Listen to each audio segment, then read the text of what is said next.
Halo gengs, jumpa lagi bersama Digi Channel. Pada kesempatan kali ini, Digi akan melanjutkan bahasan alur cerita anime Mob Psycho 100 season ketiga bagian kelima. Seperti biasa, Digi ingatkan kalau konten ini adalah konten full spoiler. Jadi buat kalian yang gak suka spoiler, silahkan skip dan tonton langsung animenya. Bantu kami untuk terus berkembang dengan subscribe, komen, dan like video ini. Tentunya agar kami semakin semangat untuk menghadirkan konten-konten terbaik buat kalian. Oke, langsung saja.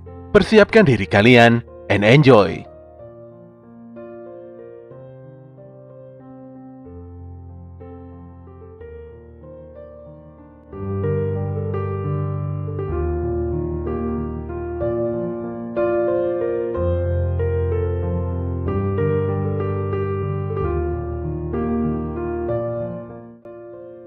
Ketika masih bocah, Mob menunjukkan kemampuan psikisnya di hadapan Tsubomi. Walau masih menyandang gelar bocah TK, Mob mampu menerbangkan benda dan bahkan membengkokkan besi yang sebenarnya sangat keras. Tsubomi pun sangat kagum dengan kekuatan psikis Mob yang begitu hebat. Tidak terasa waktu sudah sore saja.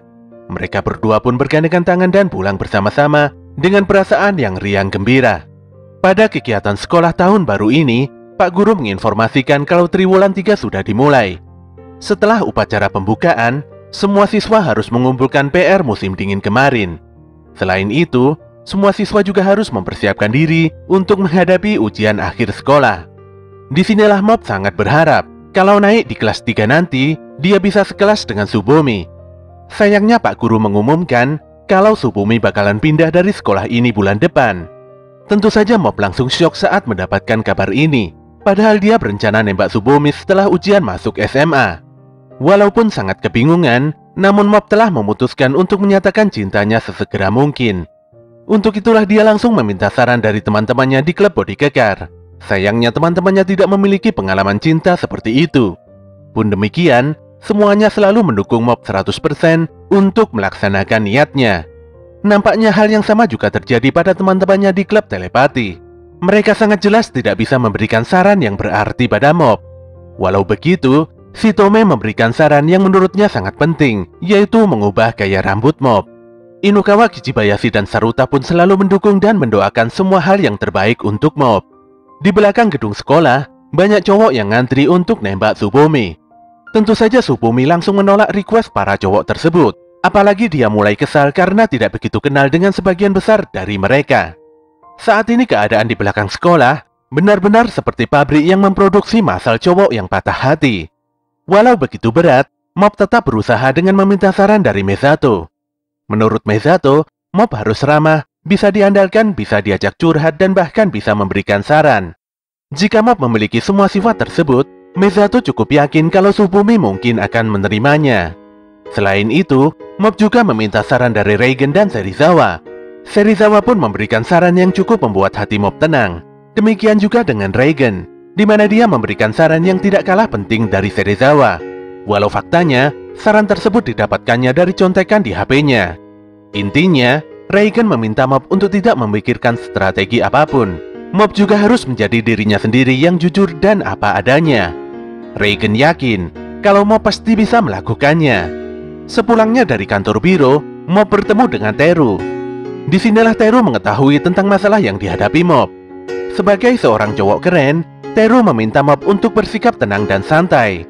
Dia juga menyarankan Mob untuk memberikan sebuah hadiah pada Tsubomi, walaupun sebenarnya hal itu bukanlah kewajiban.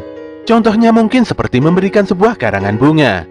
Pada malam harinya, Mob mengumpulkan segenap keberaniannya untuk menelpon Tsubomi. Walau gemetaran dan cukup deg-degan, Mob mengutarakan maksudnya untuk menemui Tsubomi sepulang sekolah besok. Untungnya Tsubomi mau janjian dengan Mob di taman bermain dekat rumah. Pada keesokan harinya, Mob nampak begitu tenang menjalani kegiatan sekolah. Padahal setelahnya dia akan membicarakan hal yang cukup penting dengan Tsubomi. Emosinya pun nampak begitu stabil. Dia pun menerima saran Teru untuk membuat sebuah karangan bunga. Dikarenakan uangnya sangat terbatas, Mob pun hanya mampu membeli sebuah karangan bunga yang begitu kecil. Toshiki Minegishi yang bekerja di toko ini pun melihat Mob ketika bocah ini hendak meninggalkan toko bunga. Dia lantas menghentikan Mob dan mengganti bunga kecilnya dengan karangan bunga yang cukup besar dan menawan. Tentu saja Mob sangat senang, dan dia lantas melangkahkan kakinya dengan sangat optimis. Saat berada di persimpangan jalan, Mob berhasil menghentikan langkah mobil yang hendak menabrak seekor kucing. Ketika lampu hijau menyala, seorang bocah di sebelah Mob yang sedari tadi asyik bermain game langsung berjalan tanpa memperhatikan jalan. Disitulah secara tiba-tiba muncul sebuah mobil yang melaju dengan kecepatan tinggi. Baik si bocah ataupun pengemudi mobil sama-sama kurang waspada. Mob yang menyadari adanya bahaya besar ini pun langsung bertindak dengan menyelamatkan si bocah tanpa memperdulikan dirinya sendiri. Si bocah pun nampak sangat terkejut, sementara kondisi bagian depan mobil nampak hancur tidak karuan. Mob pun nampak tergeletak di tengah jalan dan tidak sadarkan diri. Darah di kepalanya mengalir, dan karangan bunga untuk Tsubomi juga ikut rusak. Walau agak panik, Pak sopir berusaha meraih HP-nya untuk menghubungi ambulans. Tapi anehnya, HP-nya langsung terkena gangguan hingga tidak bisa digunakan sama sekali. Saat itulah tubuh Mob meledakkan energi mengerikan, hingga merusak seluruh jalanan di sekitarnya. Suasana jalanan kota tiba-tiba macet, disertai dengan munculnya gelombang gempa dan juga sinyal HP yang tiba-tiba menghilang. Sementara itu di kantor biro, Reigen dan Serizawa mendapatkan himbauan dari pemerintah untuk segera mengungsi. Untuk saat ini yang mereka rasakan hanyalah gempa bumi biasa saja, dan sumbernya tentu saja masih belum diketahui. Anehnya, gelas minuman Reigen tiba-tiba pecah, dan kejadian ini seakan-akan mengatakan kalau ada hal yang tidak beres. Di pusat kota, seorang polisi telah mengkonfirmasi kalau penyebab bencana ini adalah seorang anak SMP yang membawa sebuah karangan bunga. Anak SMP ini hanya berjalan lurus saja ke depan, sambil menghancurkan semua bangunan yang ada di sekitarnya. Shin pun memperlihatkan wujud Mob yang kesetanan, dan dia terus melangkah masuk ke dalam kawasan hutan kota. Saat itulah si Teru datang untuk menghentikan langkah Mob dengan melemparkan tasnya. Tentu saja tas tersebut langsung hancur begitu saja.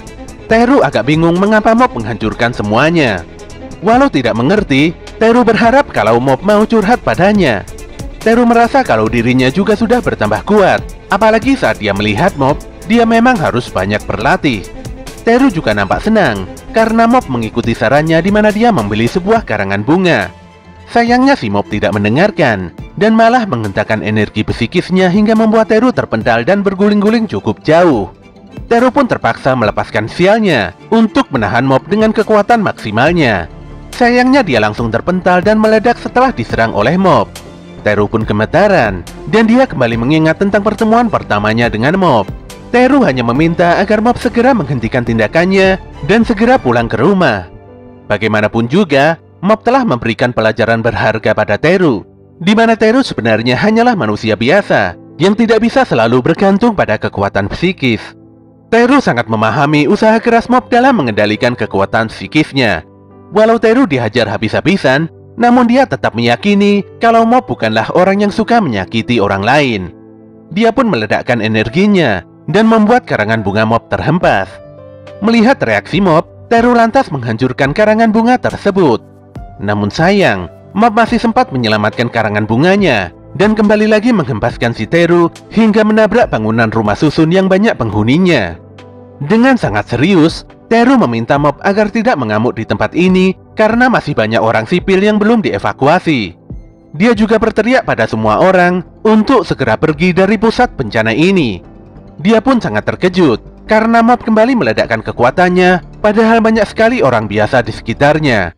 Tentu saja Teru tidak bisa berbuat banyak. Level kekuatan mereka bagaikan langit dan bumi. Teru pun harus menghadapi gelombang kekuatan Mob hingga berdarah-darah. Seluruh pakaian yang dikenakannya hancur dan tidak bersisa. Shin pun memperlihatkan jiwa Mob yang kembali sadar. Dia juga memahami kalau semua kerusakan ini disebabkan oleh dirinya sendiri. Dia pun menangis ketika melihat kondisi Teru yang tidak karuan karena telah berusaha menahan serangannya sekuat mungkin.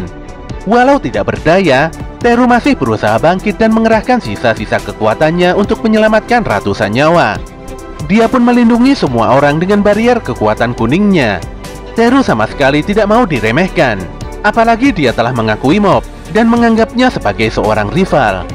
Walau bangga dengan pencapaiannya, namun setelahnya Teru harus tumbang dan terkapar begitu saja.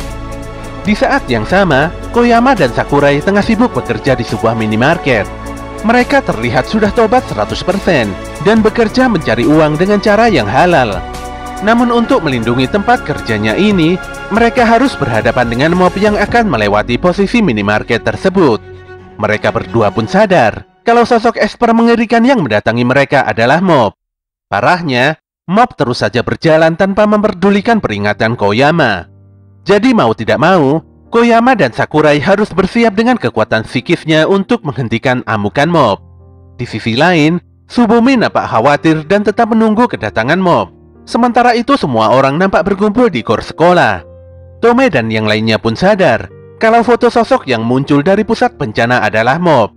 Si Reigen pun mengajak Serizawa untuk segera mengungsi. Namun dia agak gusar karena mob sama sekali tidak bisa dihubungi.